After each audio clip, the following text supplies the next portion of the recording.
Hey everybody, Sean here.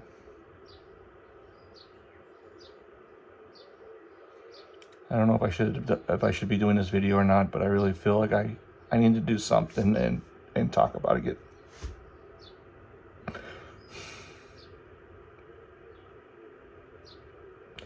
my grief off my chest.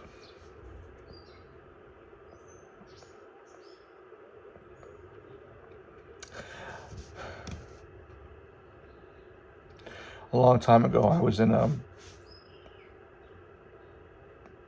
toxic relationship with somebody, but in that relationship, I got my girlfriend at the time gave me a kitten, a Maine Coon that was from her brother's cat's litter, and I instantly became attached to him, became very protective of him, and I had him for 16 years. Here's what I found. Last night, actually last summer, he wasn't doing so well he wasn't feeling so well when my girlfriend was out of town, and I had to bring him to the vets, and they did some tests, and then they said that he had diabetes. It's not life ending, so I was like, okay, so I got the insulin, I got the shots to do that. They showed me how to do it, so I did that for a while, and then took him to his actual vet, and they had put this monitor on him to monitor his sugar levels and whatnot. So we did that for 2 weeks, and they said that after that they said that they didn't think he was a diabetic. He was just depressed because my girlfriend and her kids were gone for a month out of town, and because when we had COVID, he had pulled out a lot of hair, some of his hair, out of his fur, because of everybody being in the house all at once, 24/7 all the time. So he was kind of stressed out from that. So anyway, so I stopped giving him the insulin, and he was fine. He was fine all the way up until sometime this past April. I noticed, my girlfriend went out of town with the kids for like a week. And I noticed before they actually went that he had lost a little bit of weight. He still had some weight, but he had lost some weight. So I just tried to, feed him to put on some weight.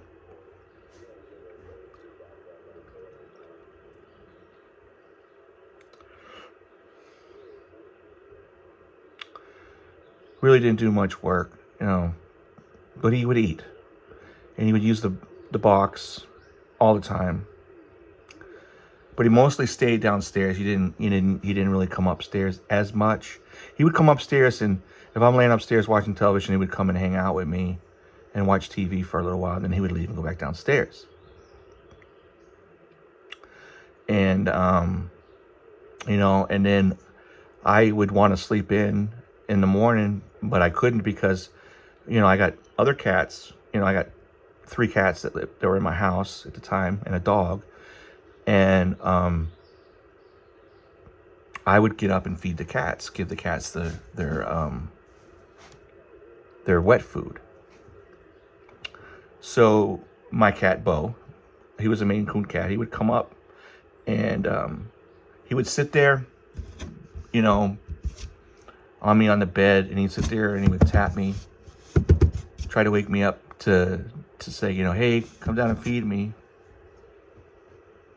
Which I would end up getting up and go and feed him. So he was doing fine. And then within the last couple, I think actually the beginning of this month, actually, my girlfriend went and did some volunteer time at the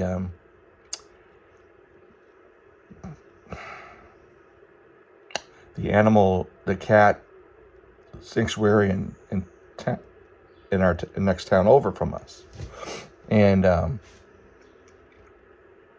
they were talking about things to notice, to look for in the cats, especially with the diabetes and stuff like that. So when she came home that day, which happened to be her birthday, was it her birthday? I think it might have been her birthday that day. No, it wasn't. It was probably like the week after. But she had told me what they had mentioned, and I said, oh, then I should probably give him a shot, because the things that you just described are symptoms. That's what we see. So I gave him an insulin shot at the same dosage that I gave him the year before, and the insulin was still good, because I checked the expiration date on it. It was good until July 2027. So I gave him a shot, and I just gave him one shot for that because it was an evening time. So, and the next day we noticed a huge change in him, and which made me happy. And then I gave him another shot, and he seems to have been doing fine. And so then I decided to switch back from giving him Friskies wet food to giving him Fancy Feast wet food. Which one? Damn. Watch.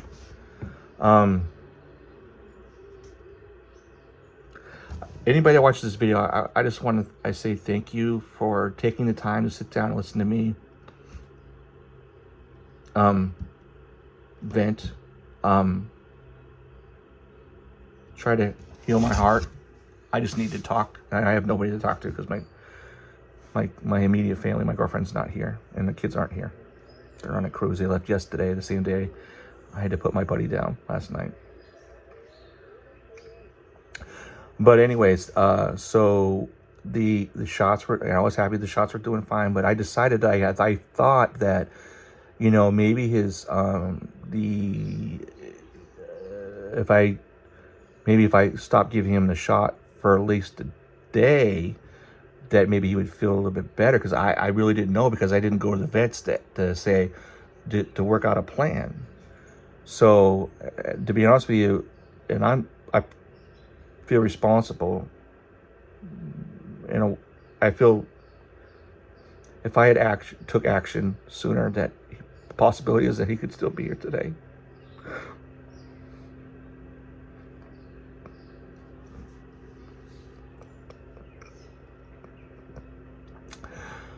So he wasn't doing so good on Wednesday, and I woke up this past Thursday, what was the 25th, and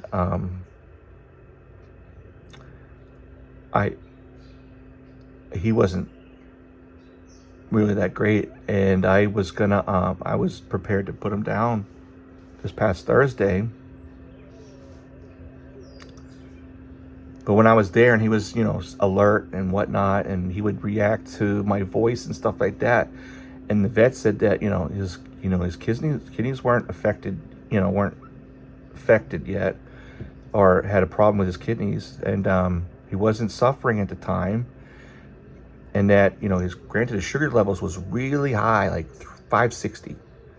So the vet suggested that I bring him home, give him a shot, the same amount of dosage I've always been giving him, and then go get the sensor, which is a Freestyle, I think it's called, and bring them both back, and they will put it on him.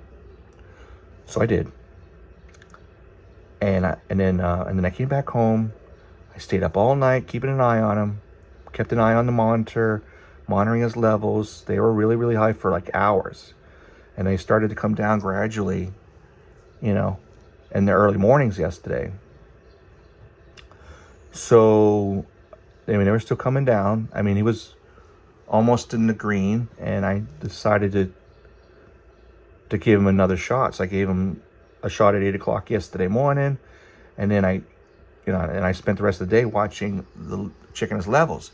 But let me add in this caveat first. So I went to I'm not going to mention the name of the clinic that I went to because I don't want anybody contacting them. But I went to the animal care center the next town over from me, and the vet, whose name I won't announce, well, I went back to it and they put the sensor on them, okay? And they said to text them. I said, I don't know who am I texting? And they said, they'll text the number to the office. So I said, okay, well, I did that. So I sent, this is a test. Somebody respond. No one responded to my text. So, but they said every 2 hours, send us a screenshot of what his levels are, which I did. And nobody got back to me. And anytime there was a change in his levels, I would text it to them, regardless if it was in the middle of the night. I would text it to them, so when they would come in the morning or whatever, they would see what his levels were over the course of the night. And then his levels dropped down to where it was like almost, getting into the red. It was red at the top or orange, but red is bad. So I text him like, hey, you need to have the vet call me, because his levels are shit, and I need to know what to do to get his levels to go back up, to get him to be better. Because the thing is that he was able to walk around, use the litter box yesterday, and drink a little bit. I couldn't get him to eat, so if he was able to eat yesterday, I'm pretty sure it would have balanced out his levels, but I couldn't get him to eat anything. So I ended up calling at 1 o'clock. I ended up calling the clinic. And I talked to the receptionist, and I asked to speak to somebody about this. And the vet that I saw yesterday did surgery and then left for the day. And then nobody. So I left a message for them to have somebody call me. But nobody called me. And his levels dropped down to like critical, like 36. And I'm freaking out. So I asked ChatGPT what I should do. And ChatGPT said, like, oh, you need to get into the emergency room, like, ASAP. And if you can rub some honey on his gums, and it'll take 2 or 3 minutes for his levels to go up. Didn't do anything. It just so happens that my neighbor lives around the corner from me, was a vet tech, and she had all her stuff.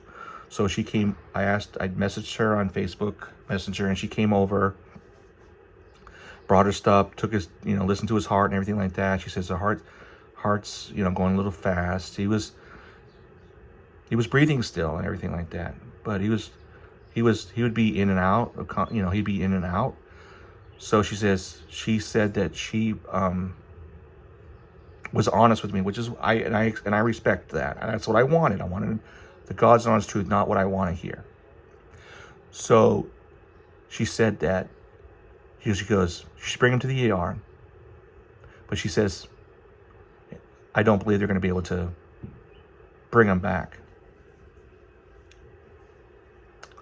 So my mother came, like I said, my girlfriend's not here. So I had to do this with my mother. So my mother came to pick me up, and we went to another place, which is like an hour away. Called them before I left. They were able to get him in. So I stayed with him the whole time. I stayed with him when I was on the table being worked on. And then and then they said, well, he needs, he's going to need hospital care, so he's going to have to be put on. He'd have to stay here and whatnot. And I'm like, well, how much is that going to cost? Well, I just recently got forced retired from my government civilian job. So I had a certain amount of money on my thrift savings plan, which I was going to use to, it's a long personal thing. I'm not going to go into that. But I was willing to spend a certain dollar amount. But when she came back and said that he's having kidney issues, I'm like, is he suffering? She says yes. And I was like, well, I don't want him to suffer. So I'm ready for him to let him go, to cross the bridge.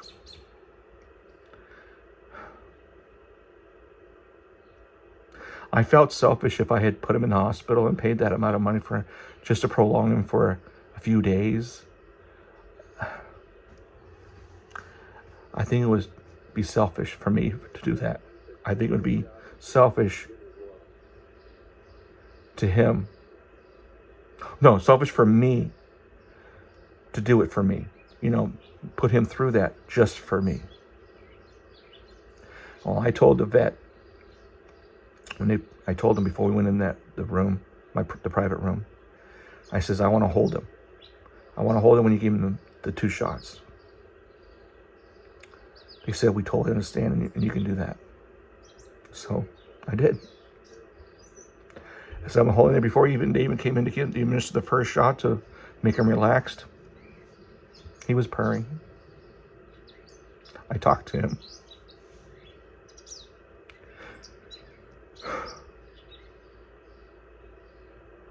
I told him how much he meant to me. And that he saved me.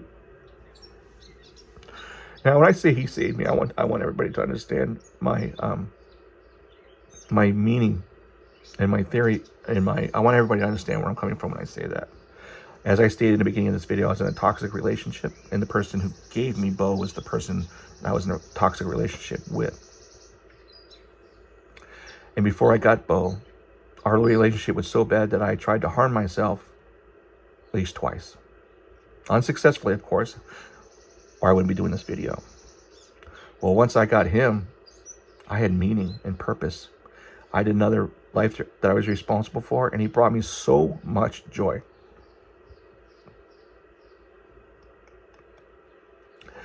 I know there's people out there that are really religious. I'm not one of those religious people. But I will say, I do believe God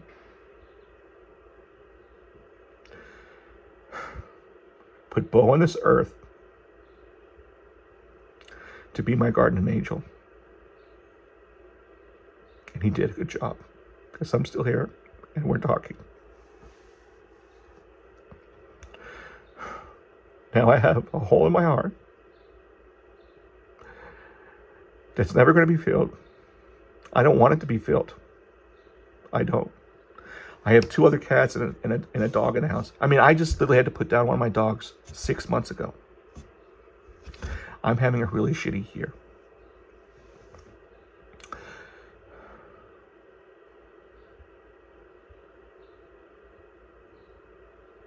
He was my best friend. There's days when I would just call out of work just so I could hang out in the house and just hang out with him and watch TV together on the bed in my bedroom. I could do that every day if I could have. I loved him that much. And when I was laying on the bed upstairs in my bedroom, he would come hang out with me, watch TV with me. Sometimes, if I was having some sort of whatever it was I was having, like maybe some eggs and bacon or something like that, he'd actually beg for that, and I would give him little small pieces, and he would eat that.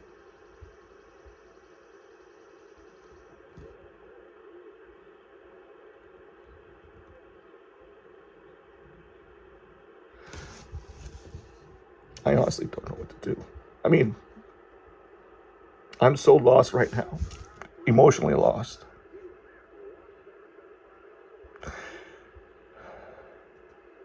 My girlfriend's not here to talk to me, give me a hug or something to comfort me. I mean, I have family. My parents are close by, but then the next town over. It's not like I can walk into the next room in my house and say, I really need a hug. There's nobody here to do it. Like I said, I got 3 other pets in the house, 2 cats and a dog, and they're all females. I don't even want to be around them right now. I love them. I mean, I want to take the dog out, of course, but I honestly don't want to be around them. I don't want to give them any attention. And that's probably wrong. It's wrong.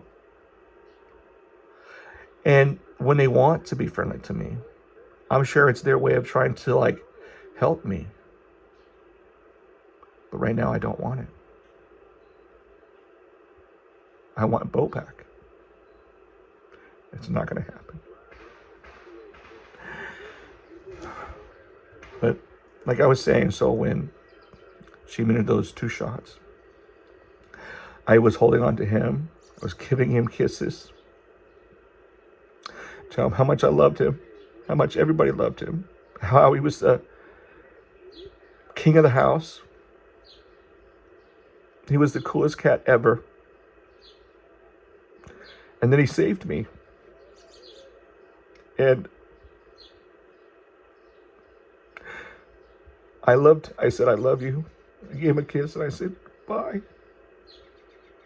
And then when he passed away, I held him on for at least 10, 15 more minutes. And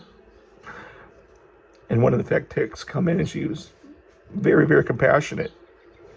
And we talked for a while. Well, I was sitting there holding him. And I said to her, I know you guys do this, but I want to say this anyways. This is my best friend. Please treat him respectfully. This remains respectfully. She says, we will. We will. Well, I don't know how long it's going to take me to recover from this, or if I'll ever recover from this.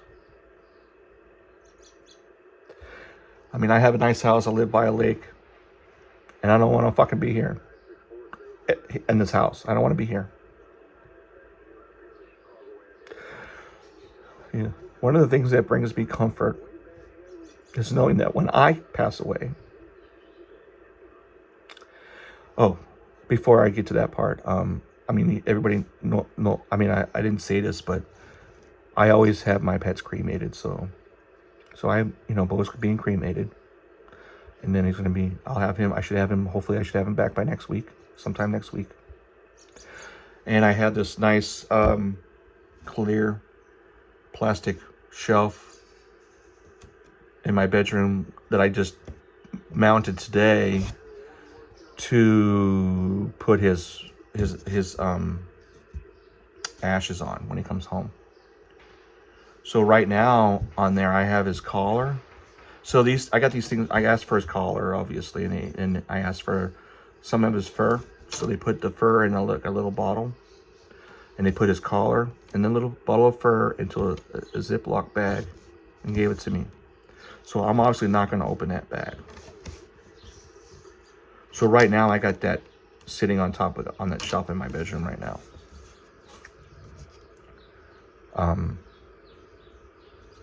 So when he gets back and his ashes are there, he'll be the first thing I see when I wake up in the morning, and he'll be the last thing that I see when I go to bed at night. And I'm hoping that within the next few weeks, I'll be able to feel his presence still in that house. I'm hoping. That would bring me comfort. I think that once his ashes are back in the house, I'll be more at peace. I'll be able to come to peace.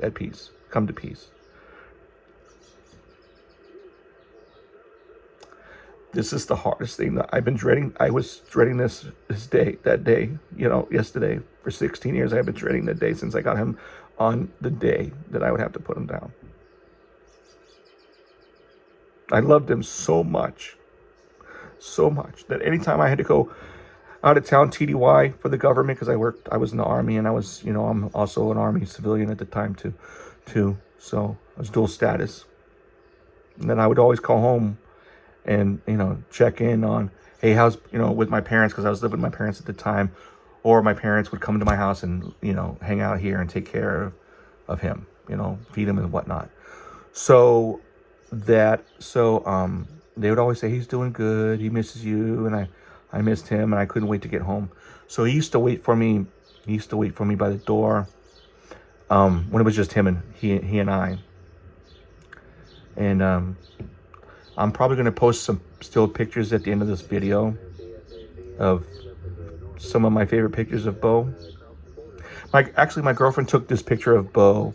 It was during Christmas time. He was sitting on the table, and we had some Christmas decorations and whatnot on the table. And the way the photo came out, perfect. It was like so beautiful. So that, if there's any picture of Beau, that one's my all-time favorite. I have it as the wallpaper on my phone during Christmas time. But with his passing, I'm not going to use that ever again.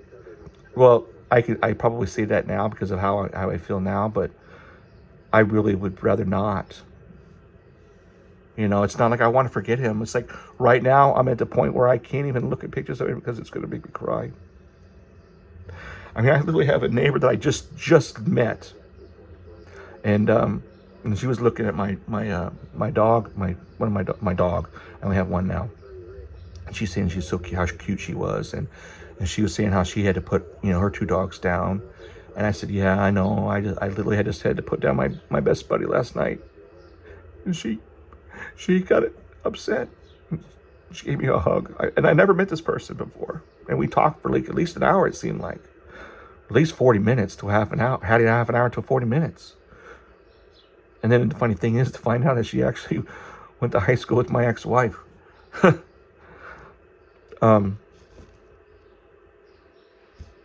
If you're still watching this video, my sincere thank you.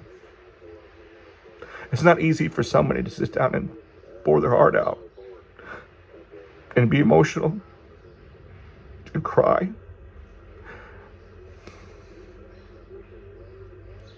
I'm doing this as therapeutical from right now. I'm probably gonna start a journal again because when I had to put I had to put one of my cats down that I, took in from my aunt almost 10 years ago. No, 10 years ago. It was 10 years. And I was upset. I was devastated by that. I couldn't sleep, couldn't eat. And then once I got her ashes back home, I was at peace. And then everything started to fall into place again. I don't know how long this is going to affect me. This is the worst one. I mean, I literally put one of my dogs down that actually belonged to my crazy ex-girlfriend. I mean, I have one of her cats, but when our relationship wasn't good, I kicked her out. And then she was pissed because she wanted the dog. I said, no, dog's staying here. You're going, because she ended up going to live in a shelter. I'm like, you can't bring the dog to the shelter. You can't bring the cat to the shelter. So I kept him, and I've had him ever since. So the cat I still have the cat, the dog, which was a collie mix, and I had to put her down. So when I had to put her down, it was she was still able to walk around and whatnot, but she wasn't doing so good. So it wasn't easy, but I was upset for maybe 2 days, and then I got her ashes. Like, this is like a week before Christmas too, so I got her remains back just before Christmas. So right now they're sitting in my living room on top of my fake fireplace heater where my TV's at. So it's like she's right underneath my TV. I had a nice plaque made with her name. It says forever in our, like in loving memory, her name, and always in our hearts, with paw prints on each side of her name. So last night when I got home, I created one for Beau. It says all, down, and it says his name with the paw prints, and down at the bottom, I put his date of birth and the day he crossed the Rainbow Bridge.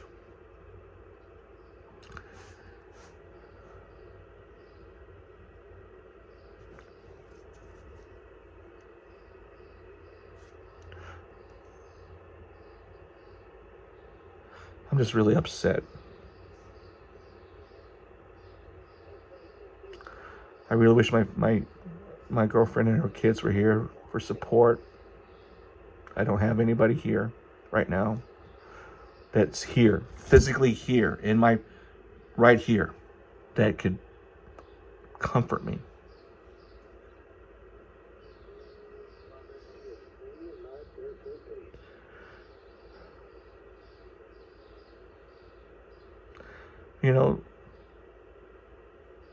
I wanted him to know that when he took his last breath, that I was going to be there. When I held him till he took his last breath. I was the last person he saw, and the last voice that he heard. I love you. I love you, Beau. I'm never going to replace you. You can't be replaced. You're irreplaceable. Thank you for your time. And if you leave any messages, please be respectful. My grandmother used to say, if you have nothing nice to say, don't say anything at all. Sometimes I go against that myself and say some pretty not so nice things on here to people. But time to change. Time for me to change.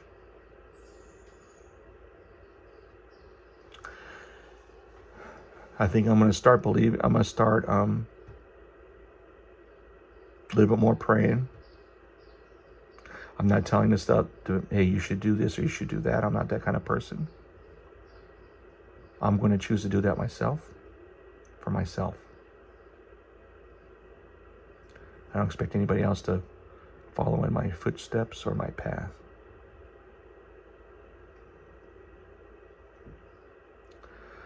I'm telling you, this is hard. This is so hard. I literally have no interest of watching television, a favorite show, a favorite movie. I'm sitting in my shed right now. I got my ham radios and CBs and GRMS radios right here. And I don't really give two shits about this stuff. Any hobbies that I have that I normally work on, I don't give a shit about. You know, I just started, I recently got into snowmobiling in the last 5 or 6 years. Right now, if I was to act on how I feel right now, I would sell my trailer and the 2 sleds that I have in there right now. I don't want to have anything to do with it. I have a 2015 Dodge Challenger RT, Subline Green. Don't want it. I mean, I feel like selling it. It's over 10 years old, and it's got 73,000 miles on it. Last year alone, I only put 500 miles on it.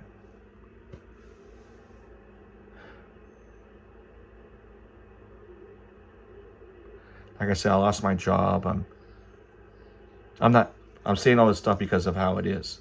I'm not saying this for any sympathy or any handouts. I want people to know that. I'm having a real shitty year. I had to put a dog down 6 months ago. I just had to put my best friend down last night. I lost my job in April, towards the end of April. I get a retirement from that, but it's almost enough to cover my half of the mortgage. I did 30 years in the Army. I can't get that retirement. I can't get my retirement money from the Army for another 5 years until I turn 60. I can't find a freaking job that's going to pay me what I was getting paid when I was a civilian, Army civilian. I can't support myself or family on these other jobs, like working at McDonald's. I mean, no offense to people that work at McDonald's, but you can't make a living on some of those jobs.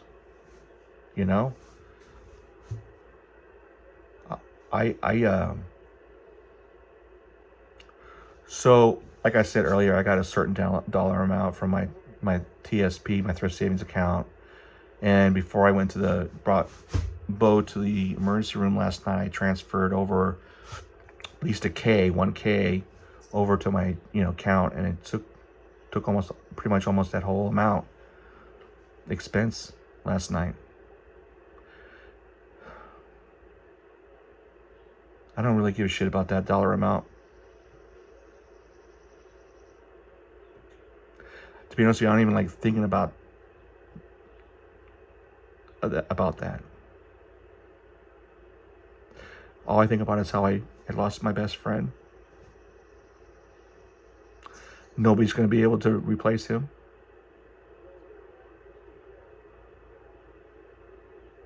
And right now I feel like I'm a lost soul. Now, don't take that out of context. I have no intention of doing any self-harm or anything like that. It's not who I am anymore. Even though I was back in the day before I got him. And now he's gone. He wouldn't want that. He would want me to be happy. He would want to be remembered. And he would want me to be happy. By doing so, I just really I really miss him right now. And I wish he was here. I wish I was laying on the bed with him right now watching television. Giving him some treats. Picking up, saying I caught a catfish. Giving him some food. Giving him some yum-yums.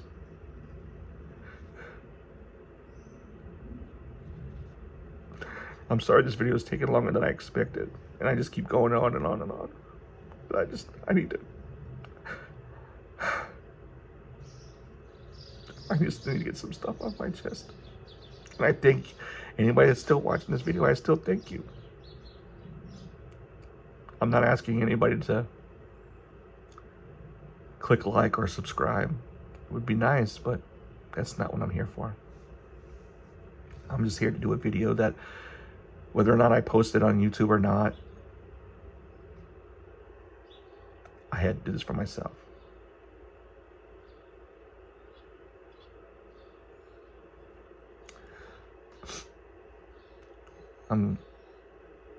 I am under so much stress.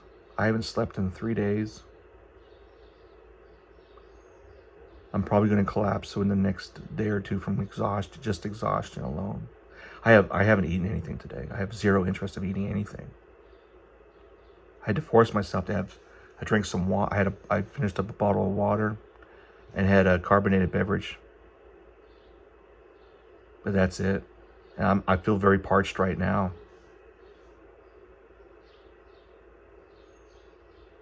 But I'm so freaking depressed and lost right now. And sad, that I have no interest of even drinking something. And that's not good.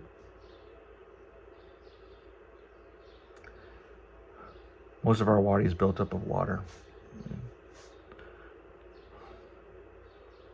All right, listen, I've gone on for 37 minutes, over half an hour. This is longer than I had planned.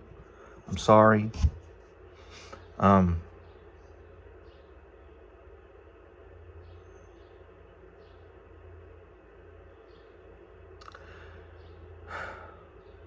behalf of my best friend, Beau,